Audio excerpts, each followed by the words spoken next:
Et salut les pingouins, j'espère que vous allez bien. On se retrouve pour une nouvelle vidéo sur l'hyperviseur Proxmox. Aujourd'hui, on va parler optimisation de la taille des backups.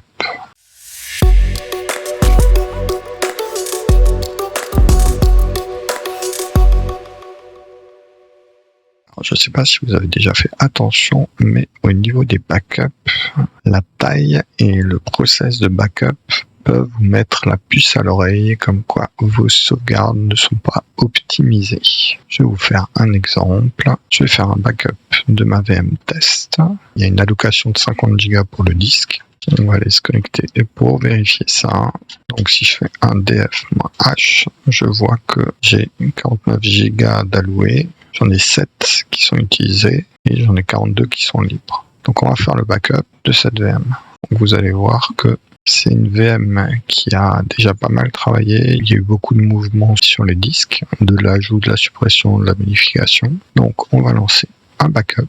On va le backuper sur le Synology et on est parti. Vous voyez qu'on est en read et en write à peu près à la même vitesse. Et des fois, on a beaucoup plus de read que de write. Là, vous voyez, c'est flagrant. On est quasiment au giga par seconde. En fait, ce qui se passe, c'est que quand il y a une succession de 0 sur le disque, le read va extrêmement vite. Par contre, quand il y a de la donnée dessus, le read est beaucoup plus lent. Après, le write derrière, c'est ce qui va descendre sur le NAS, sur le Synology. Du coup, l'écriture est quasiment constante quand on laisse terminer le backup. Ok, le backup est fini. On va aller regarder sur le Synology. Donc, ma VM test, elle pèse 5,6 Go sur le backup. On va faire une petite expérience. On va aller sur la VM en question et on va faire de l'allocation. On va en faire avec le binaire DD. Alors attention, DD, c'est disk destroy pour les mêmes. On va faire surtout, alors on va faire une écriture simulée d'un dev random.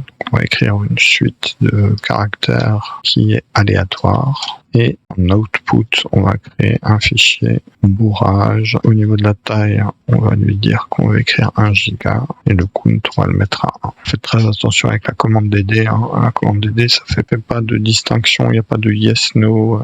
Une fois que c'est fait, c'est fait. Il voit qu'il a copié 1 giga. Il a rempli 1 giga avec du random, qu'on voit qu'il fait bien 1 giga. Et au niveau de mon espace disque, j'ai 7,5 qui sont pris maintenant. Ce qu'on va faire, on va refaire un backup. Dans le storage, on reprend le Synology et en backup. Donc là, on peut s'attendre à ce que mon backup ait 1 giga de plus. On va le vérifier. On voit toujours ces différences de read. Des fois, on a des reads de 1 giga à la seconde et d'autres fois, on a un read de 100 ou 200 mégas à la seconde. Donc, je s'accélère le process au montage. Ok, le backup est fini. On va rafraîchir dans notre vue. On voit qu'on est passé de 5,60 à 6,60. Donc, on a bien écrit 1 giga en plus. Et maintenant, que se passe-t-il si je supprime ce fichier? Si je supprime ce fichier, je retombe à mes 6 Go dans le file system de la VM. Et que se passe-t-il si je rebackup cette VM encore une fois? J'ai bien supprimé 1 Go. Est-ce que le backup va refléter directement ça? Je vous accélère tout ça au montage. Le backup est terminé, on va rafraîchir et on voit que notre backup est toujours à 6,60. Alors qu'est-ce qui s'est passé? J'essaie de vous expliquer ça. On va faire un draw IO. Donc il y a 2 points de vue. Le premier point de vue, on va prendre celui de l'hyperviseur. Donc l'hyperviseur, lui, pour quand il a une VM, il va allouer par exemple nos 50 Go. L'hyperviseur va allouer ses 50 Go. Et ce qui se passe, c'est que dans la VM, on va faire de la modification de fichiers. Du coup, tout ça, on va en refaire d'autres, Mais ce qui se passe, c'est que pour l'hyperviseur, quand on supprime ces fichiers, la VM n'a pas indiqué à son stockage qu'elle a libéré de l'espace. Donc il faut que maintenant l'hyperviseur et la VM communiquent par rapport aux blocs qui sont libres à l'intérieur de la VM. Alors pour faire ça, c'est relativement simple. Il y a 2 prérequis. Je vais vous montrer directement.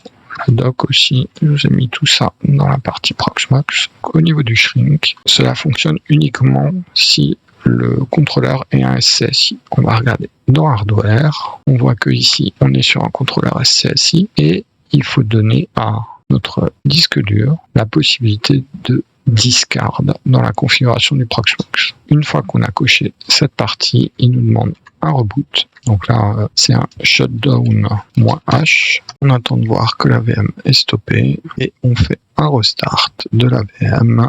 Une fois que le restart a été fait, vous voyez que ici on a bien le discard on qui a été mis. Donc ça, c'est pour la partie hyperviseur. Et on a une autre partie à mettre en place dans la VM. On va aller directement se connecter et on va lancer la commande fstream-v/. On voit qu'il nous a rendu un trim à 43 Go. Si on fait un df-h, il n'y a rien qui a bougé, donc on est toujours à nos 6 Go où on était au départ. Donc maintenant qu'on a fait notre fstream, on va refaire un backup, on va le mettre sur Synology, on va le lancer, et on va regarder au niveau des vitesses de lecture comment ça a évolué. Donc on voit qu'au début, on est plutôt pas mal. On a une descente à 170. Là, on a passé la barre des 7 Go sur les 50. Et quand on regarde maintenant au niveau des reads, on est 2 steps à 700 et après, on reste au niveau du gigabit.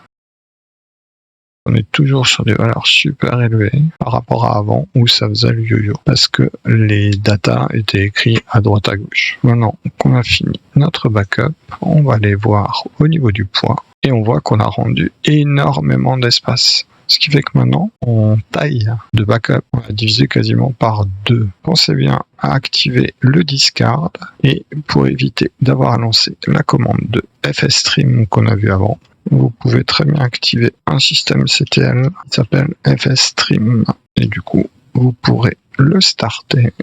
Merci d'avoir regardé la vidéo, j'espère qu'elle vous a plu. N'hésitez pas à laisser un commentaire si vous avez des questions, si vous voulez être informé des prochaines vidéos, cliquez sur le grelot et restez pour avoir d'autres propositions de vidéos. Allez, ciao.